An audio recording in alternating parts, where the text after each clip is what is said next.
Entre Doctores, Escuela de Ciencias de la Comunicación, Universidad de San Carlos de Guatemala. Estudiantes del sexto semestre, presenta Entre Doctores.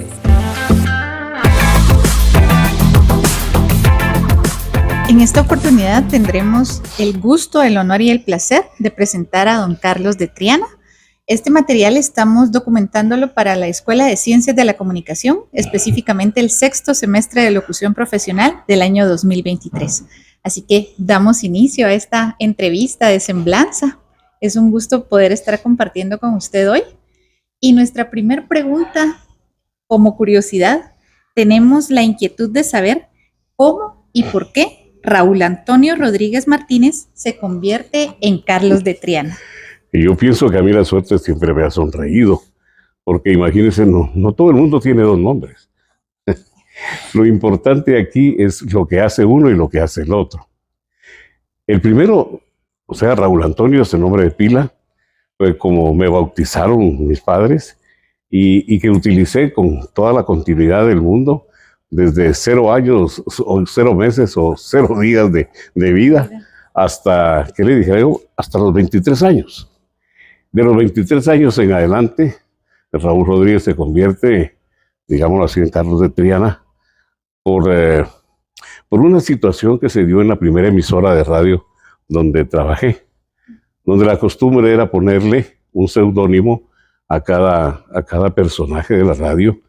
Y esto se dio porque en el inicio, quien dirigió y construyó la radio 560, que es el lugar de los hechos, él quería locutores que no fueran conocidos, pero él era muy exigente en cuanto a lo que proponía como digamos, grados de dificultad para poder ser locutor de la radio.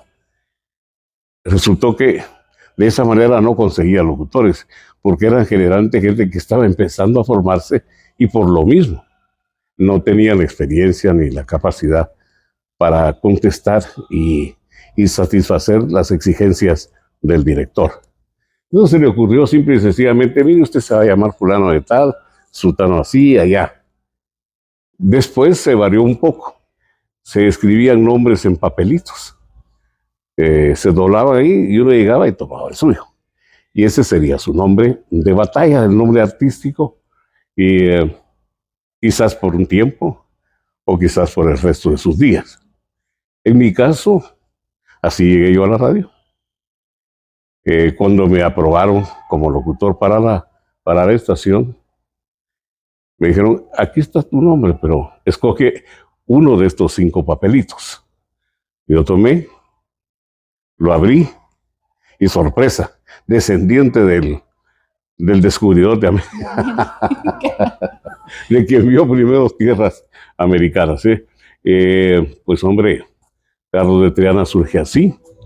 De ahí en adelante empezamos una tarea por fijar el nombre primero dentro de una audiencia, y luego lo que sucedió es que cuando quise cambiarme, regresar mejor dicho a mi nombre, ya había una carrera hecha, ya ese nombre era como un sello y nunca jamás me lo pude quitar.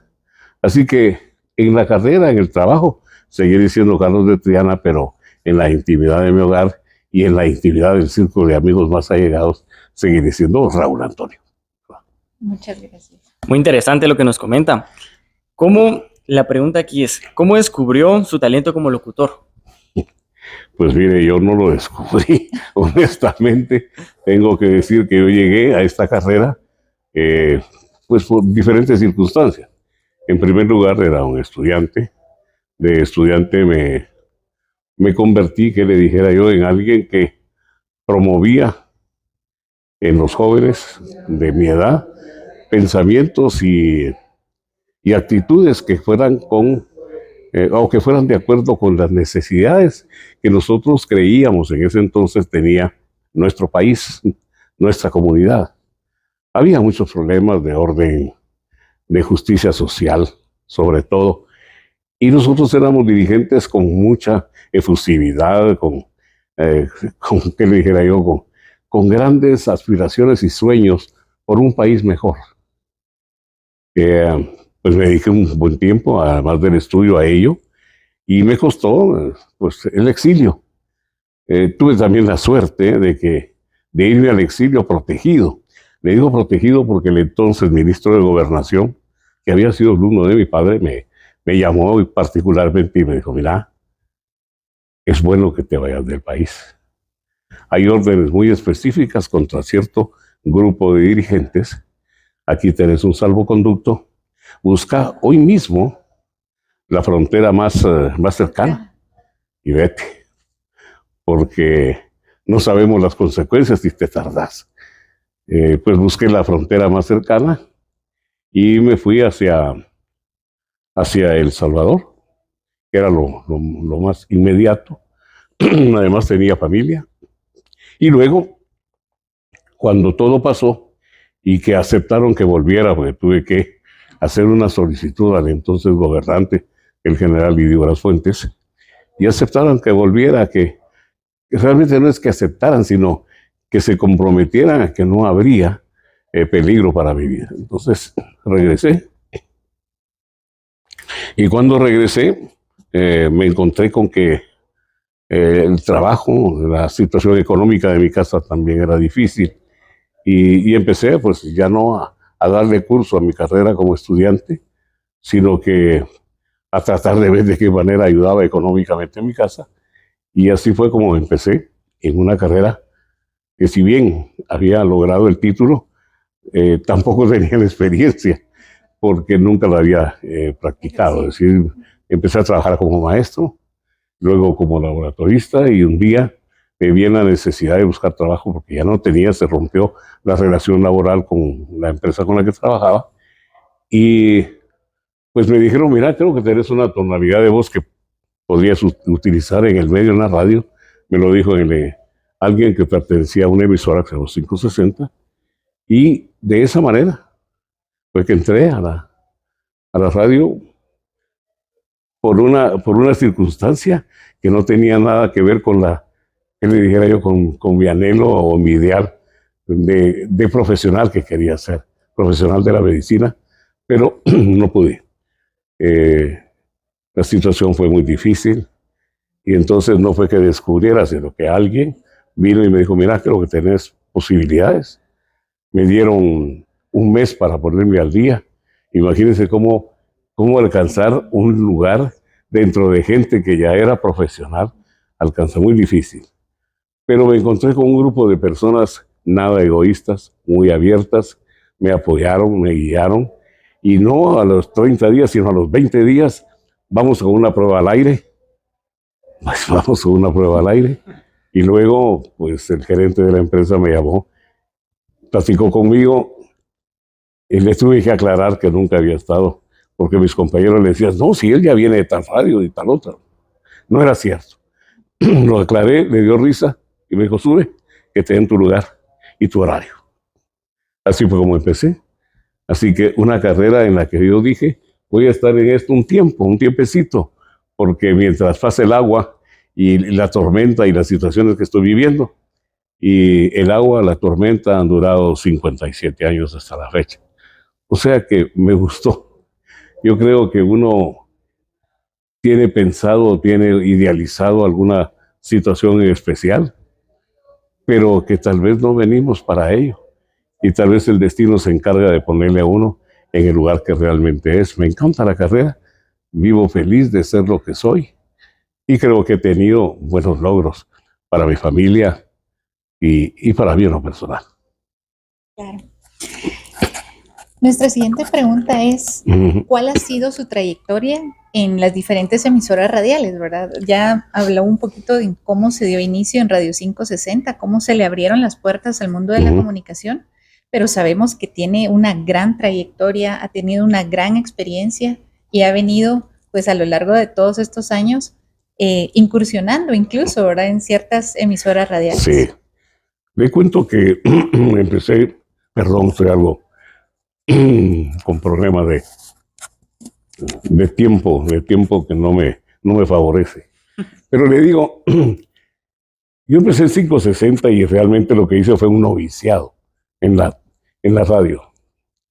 No me quedé eternamente ahí, ni me quedé fijo en ese momento, sino que tuve una oportunidad porque había una estación que se llamaba en ese tiempo Radio 1000, justo estaba sobre el 1000 del dial del AM de la amplitud modulada, y los señores Galán Palomo, que eran los propietarios, necesitaban alguien que tuviera la capacidad de archivar la música y hacer realmente un archivo de la música que ellos tenían.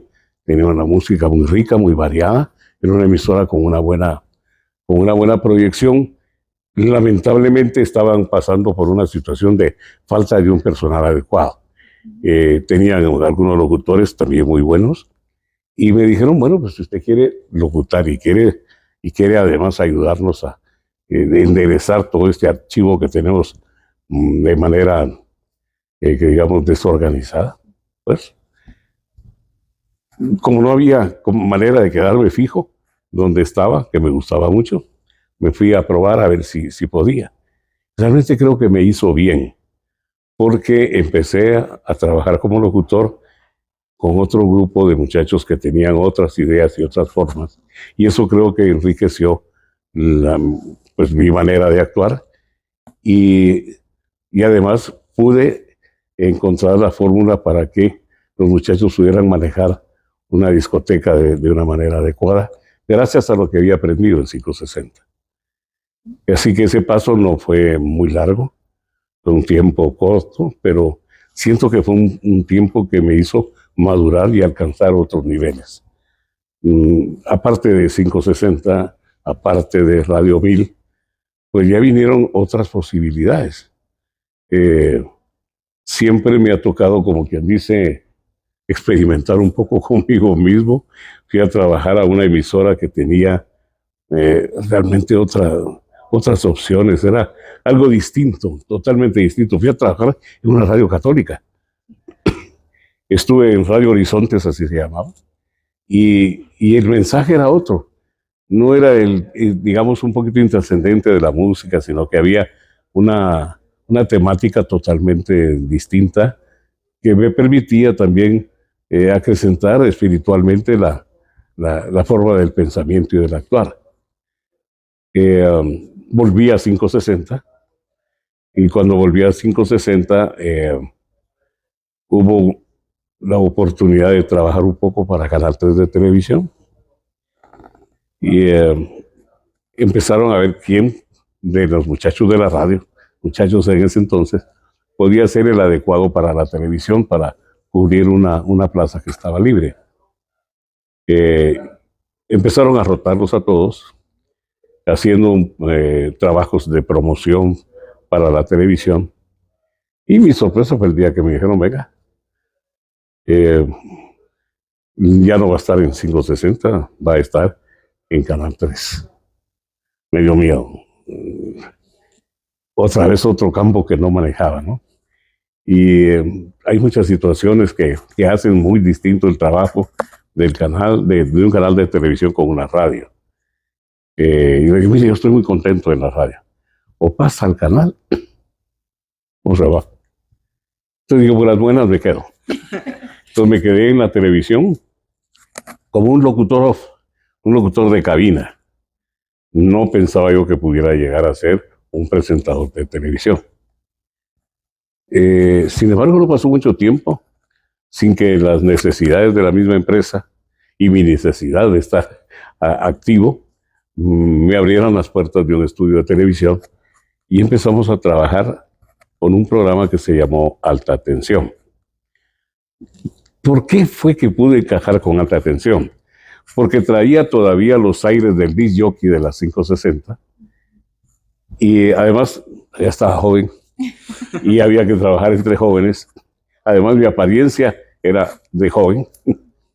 Era una época del cabello largo, de las camisetas levantadas, abiertas, los jeans, en fin. Y encajé en ese grupo de gente que se llama Gente Bonita, se llama, yo era el que no, pero gente bonita, y además tenía un seudónimo, Carlos de Triana, sonaba raro. De esa manera fue que empecé a trabajar en televisión. Me empezó a gustar. Había gente que me decía, no te sentes así. ¿Por qué te sentaste tieso como que fueras de palo?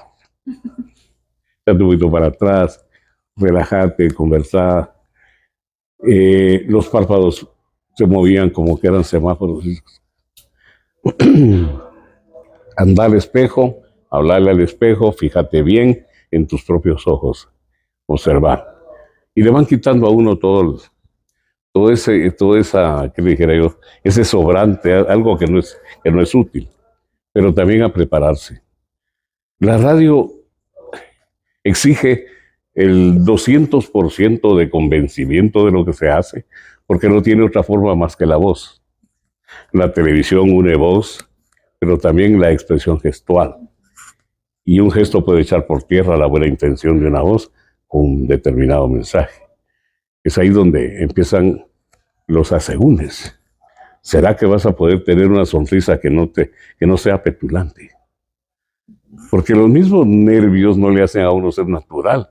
Y lo que puede ser una sonrisa natural se convierte en un gesto a veces duro, a veces soberbio, en fin, aunque no se quiera.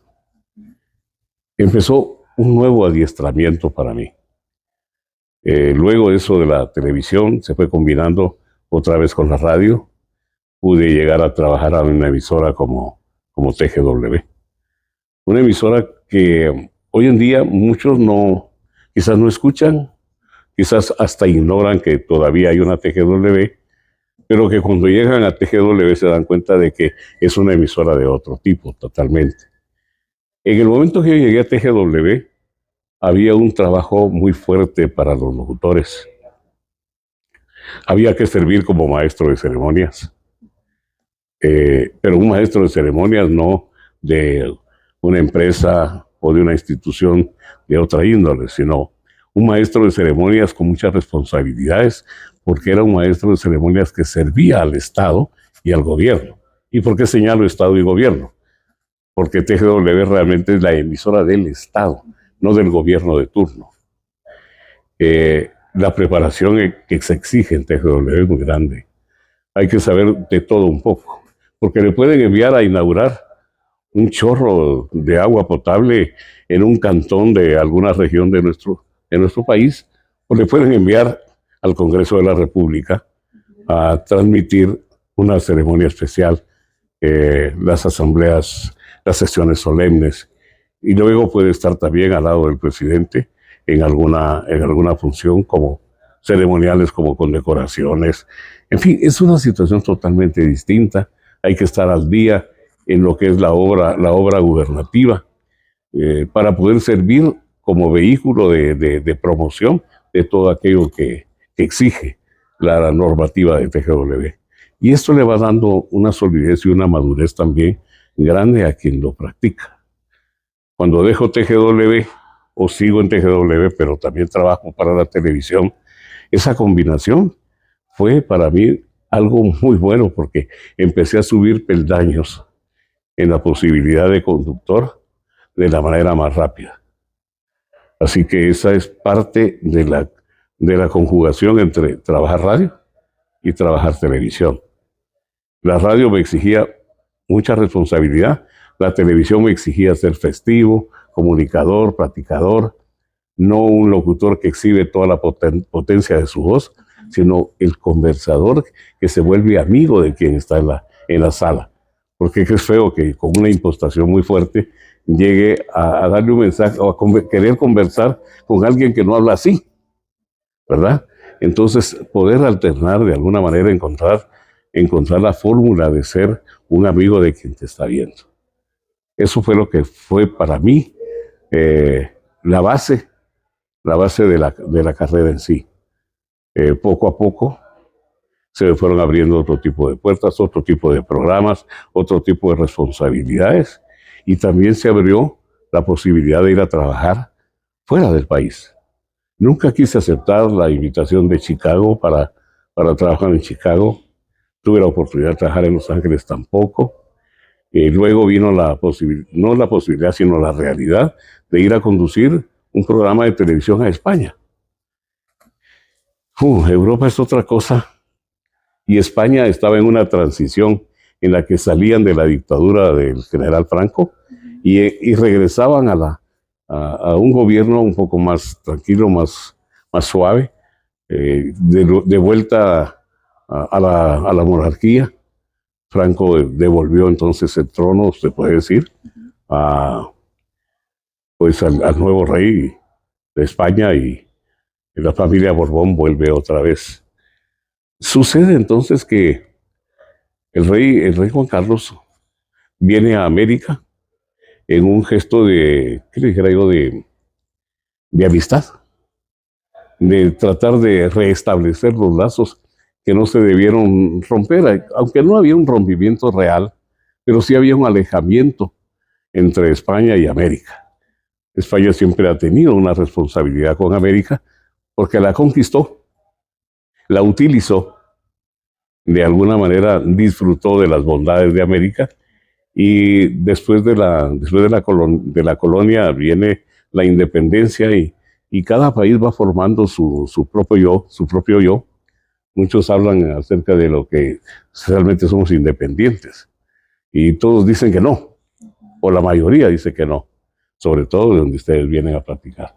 Ahí se habla mucho de que no hay independencia, pero el concepto de independencia no debe basarse en la firma de un acta, en el consenso de un grupo de personas que en ese momento creyeron que el paso que había que dar era salir del dominio español. Yo creo que la independencia, como la libertad, se escribe día con día. Es el esfuerzo de todo un país, y un esfuerzo también personal, ese que le hace independiente a usted cuando realmente tiene la fórmula para sentirse independiente a través de su trabajo, de su tarea, de su estudio, de su profesionalización. Eso que también va abarcando a la familia para hacerle también de una manera independiente y tener un propio camino y un propio desarrollo. Y eso contribuye a que un país también pueda llegar a hacerlo cuando ya se une todo ese esfuerzo. Así que para mí la independencia hay que hacerla día con día. Y la libertad hay que trabajarla día con día. Pero volviendo a lo que hicimos, viene el rey de España con ese propósito, visita América, y lógicamente dentro de la visita viene a Guatemala. Cuando él viene y expresa su pensamiento y la razón de ese acercamiento con América, pues llega el momento de una condecoración para él.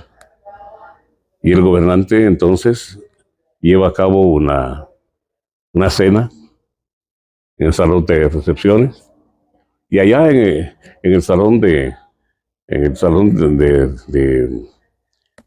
actividades de tipo ceremonial, salón de ceremonias, en ese lugar se va a llevar a cabo el acto de condecoración. ¿A quiénes escogen para ello? Escogieron a don César Romero, uno de los grandes locutores de esta Guatemala. También fue locutor en Canal 3, en la televisión. Lo escogen a él para radio, representando a TGW, representando a la radiodifusión guatemalteca, y a mí me llevan como parte de la televisión porque era un acto que se transmitiría para América y también para España. Se llega ese momento, y esto debiera decirlo un poquito más adelante, porque sé que quieren saber, por ejemplo, qué momentos han sido buenos y qué momentos han sido difíciles, y de cuáles tenemos gratos recuerdos. Lo vamos a dejar ahí para poderlo hacer más adelante, y solo decir que fue un momento que me dio a mí la oportunidad, un año más tarde, de ir justamente a España a conducir un programa de televisión que se llamó 300 millones, y que ese era el que resumía prácticamente todo el trabajo que hizo el rey en su acercamiento con América, porque ese programa 300 millones viajaba a América para tomar las cosas más importantes de cada país e invitar a un conductor de ese país para que fuera allá a conducir, y de esa manera establecer lazos más cercanos y más estrechos entre España y América. Así que hasta ahí les dejo la incógnita del problemita posterior. Ok, nos comentaba de la transición de radio a televisión, pero quisiéramos saber un poco más de cómo fue evolucionar de una carrera de locutor en radio a presentador en televisión. Sabemos que fue presentador en Nuestro Mundo, que es presentador cuando surge la Teletón, bueno, cuando está la Teletón una vez al año. ¿Cómo es eso? ¿Cómo es esa experiencia y salir de una cabina? Tal vez comentarnos un poco más a fondo. Las diferencias. Yo les decía en un momento dado que la radio exige un mayor esfuerzo de convencimiento a través de la voz. Eso hace que necesite usted una personalidad fuerte en radio. No destacan todos. Y no es válido solamente una tonalidad de voz. La voz es como, el tono de la voz es como la huella digital. Con eso se nace. Y si realmente es algo adecuado radiofónicamente hablando, usted lo va a desarrollar a medida que usted vaya aprendiendo a modular, a educar su voz. Si no, va a pasar toda la vida y aunque tenga una voz con timbre muy grave y lo que sea, ya usted debiera ser locutor, pero si no la sabe usar, si no la acomoda, definitivamente ahí va a pasar toda la vida de largo. Sucede que hablaba hace poco con unos muchachos estudiantes también que hablaban acerca de los formatos radiofónicos y la importancia de ello. Mucha gente dice, qué aburrido, pero es una base muy sólida que le hace sentir muy seguro de lo que realiza y además sí se cumple con el propósito de establecer ese puente honesto entre quien emite y entre quien recibe y que se cumpla la idea y se alcance el ideal. Hoy en día hay más que la locución en sí, de antes, una voz grave, muy profunda, una dicción excelente. Hay que ahora que ser un conversador, alguien que pueda platicar con usted, que le pueda contar cosas, que pueda comentar con usted cosas, que haya un ir y venir de la radio. Eso es hoy en día. En aquel entonces no era así, y era el problema de pasar del formato radio a pasar a la televisión. Yo les hablaba de las dificultades que hay con problemas gestuales y la expresión facial. Incluso el trasladarse es como cuando una bailarina o un bailarín lo hace en el escenario, en la danza. Pues hay una expresión corporal. Pero también aquí hay una expresión corporal, no solamente para el danza, sino también para el conductor. Actitudes y posiciones que son en contra de. Hay algunos que no pueden hablar si no tienen las manos entre la bolsa. En la radio se adquieren algunos vicios de sentarse casi en la orilla del asiento de la silla y echarse hacia adelante. Eso no lo puede hacer en la televisión, se ve muy mal. Hay otros que necesitan y es dable. Usted conoce su voz a través de una grabación y la gente dice, uy, esa qué fea mi voz. Generalmente eso es lo que uno piensa, qué feo, ¿eh? Porque uno tiene una idea de su voz en base a la caverna, que es esta parte de aquí de nuestro cuerpo, estamos oyendo por dentro. Híjole, qué vozona la que tengo. Y cuando dejan algo grabado, dicen, ugh. Entonces hay que escuchar la voz por afuera. Y para ello, este movimiento aquí ya le da a usted, practícalo, póngase sus manitas aquí en las orejas, por favor. Y a ver, platíqueme algo y usted a ver si se parece a la voz que escucha a diario por dentro. Fuerte. Fuerte, ok. Estamos emocionados de estar aquí con usted, un poco nerviosos. Sí. Pero sí cambia un poco la voz, se escucha así como que de acá para acá. Como que tuviera una bocina. A ver, ¿de acuerdo? Bueno, pues eso es parte de lo que tenemos que aprender, que la comunicación es hacia afuera, que hay que proyectar la voz siempre hacia afuera porque se habla con alguien o frente a alguien y no está dentro de uno. Todo eso es parte de la transición de uno pasa de la radio hacia la televisión.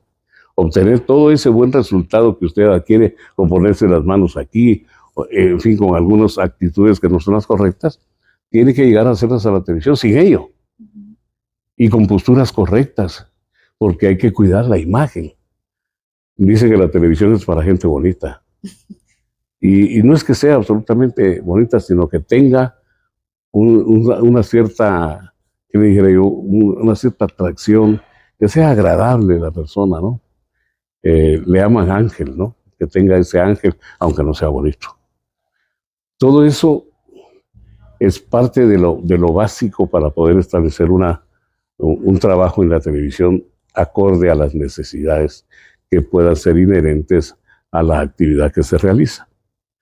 Dentro de lo que es lo musical, de lo que es artístico, de lo que es la noticia, de lo que es el deporte, en fin, todas esas ramas que en un momento dado se practican en la televisión con un determinado estilo. El deporte tiene sus particularidades, como también la maestría de ceremonias, que es una reunión casi de todas las ramas de la locución, porque hay que tener interpretación, hay que interpretar para poder convencer y para poder encantar y para poder atraer. En fin, eso, la interpretación de los mensajes es muy importante. Y el conocimiento básico, ¿verdad? Ya no tiene el papel, ya no tiene el apunte, ya no tiene el chivo.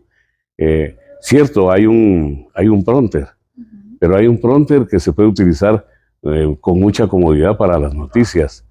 Y muchos conductores de la televisión internacional, por ejemplo, dependen mucho del prompter. Sin el prompter no van.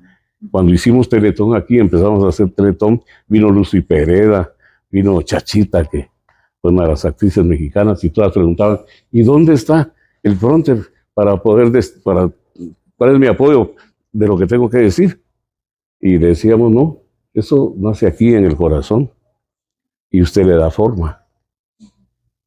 Y su interpretación es la que le va a dar el sentimiento para poder convencer. Entonces no está escrito en ninguna parte. Nace y aflora aquí en el corazón cuando usted se identifica con la causa que está llevando a cabo. Todo eso es parte de lo que significa pasar del medio radio a la televisión. Cuando yo llegué a España en el programa, la gente sigue usando el prompter. Y ellos decían, ¿cómo pueden hacer un programa de 2 horas sin un prompter? ¿Cómo pueden conducir ustedes un programa de 2 horas que conlleva patrocinio, que con información, en fin, lleva tantos elementos sin tener un prompter? Ellos admiraban eso de nosotros, la capacidad de poderlo hacer. ¿Qué teníamos? Las famosas plataformas de la parte comercial. Eso es algo que tiene que quedar aquí, que no tiene que decirse de memoria porque no es recitarlo, sino interpretarlo. Todo eso significa estudio, trabajo, constancia, disciplina y amar lo que se hace. Solo así, de esa manera, se puede lograr sin el auxilio tecnológico. Yo sé que también vamos a hablar de ello. De acuerdo. En este caso, ¿verdad? Ya nos estamos quedando un poquito cortos de tiempo con perdón, hablo mucho. No. Sí, sí. Al contrario. Nos gustaría que nos dé, respecto a la actualidad, ¿cuál ha sido el uso o el buen manejo, o de acuerdo a su opinión, el uso de la inteligencia artificial en la comunicación? ¿Usted lo ve como un aliado, como un enemigo, o cuál es su opinión? Mire, podríamos interpretar que sí es una buena columna de apoyo, pero yo creo que debiéramos de verlo como una columna de apoyo para no quedarnos sin la posibilidad del desarrollo personal y sobre todo la proyección personal. Porque claro, yo puedo decirle a la inteligencia artificial que me haga un texto acerca de la producción cinematográfica X, y me lo hará en segundos. Pero entonces, ¿dónde está el concepto mío? Y si nos habituamos a ello, es lo mismo que pasó con la calculadora, ¿no? ¿Cuánto es 5 por 5? Ahora no saben los patrones. Si no tienen la calculadora, no lo hace. Operativamente fue, como dijera yo, hasta cierto punto dañino, no digamos, pero sí fue poner un poquito de pereza en la actitud. La inteligencia artificial, yo creo que, como se ha utilizado y se está llevando a cabo, tiene muchos beneficios. El problema está en los aprovechados. Todo tiene siempre un lado mal. Hace poco un locutor colombiano le pidieron que por favor leyera un poema y lo hizo. Y a los meses le dijeron, pues estás narrando películas pornográficas. Yo no. ¿Cómo no? Oí, es tu voz. Entonces, ¿qué hay que hacer? Habrá que registrar su voz. Claro. Habrá que defender lo que es su capital, ¿verdad? Porque uno vive de los intereses, de lo que hace a diario, pero su capital es esta. Y entonces eso no lo podemos desperdiciar ni lo podemos arriesgar. ¿Hasta dónde quienes manejan la inteligencia artificial lo usarán en el bien y hasta dónde lo utilizarán a una manera de estafar personas y de provocar, por ejemplo, la posibilidad de su quiebre total de su estatus económico? Eso es lo que yo digo, utilícela porque es una buena herramienta de apoyo, es magnífica. Hoy en día hay hasta algunos sitios donde usted entra y quiere saber lo que quiera saber, lo va a encontrar ahí con una facilidad muy grande. Pero, y para construcción de cosas. Pero la personalidad humana, ¿quién debe manejar las máquinas, pues? Y las posibilidades. ¿Quién? O nos perdemos. Exacto. Sí, muy interesante. Para finalizar ya esta entrevista, ¿le podría dar un mensaje a todos los alumnos, estudiantes de la Escuela de Ciencias de la Comunicación de la Universidad de San Carlos de Guatemala? Y yo pienso que cada vez hay algo más que decir. Hay muchas cosas que son importantes que quizás puedan servir para el futuro. Óigame, estamos regidos por una ley de radiodifusión que es obsoleta. Primero porque fue creada en el año 65 y el año 65 era la situación y hoy en el 2023 es otra cosa. O sea, obsoleto, los medios radioeléctricos ya no es lo de antes. 1. 2, no tiene reglamento. Nunca se preocuparon o se ocuparon de darle un reglamento y por lo tanto no es aplicable. A la fecha de hoy, todo esto tiene que pasar, debe ser un proceso de aprendizaje a las nuevas generaciones. Tienen que conocer la ley, tienen que apoyarse en ella, tienen que prepararse intelectualmente, tienen que tener una cultura muy amplia, una cultura general muy amplia, tiene que saber de qué habla. Sin saber de qué habla, no va a llegar a ninguna parte. Algunos creen en la posibilidad de la improvisación, pero muchos dicen la improvisación no existe, tampoco. Sí existe, pero existe sobre un tema determinado que usted preparó, un tema determinado que usted conoce, que se ocupó de nutrirse de ello para poder hacer una disertación sobre aquello.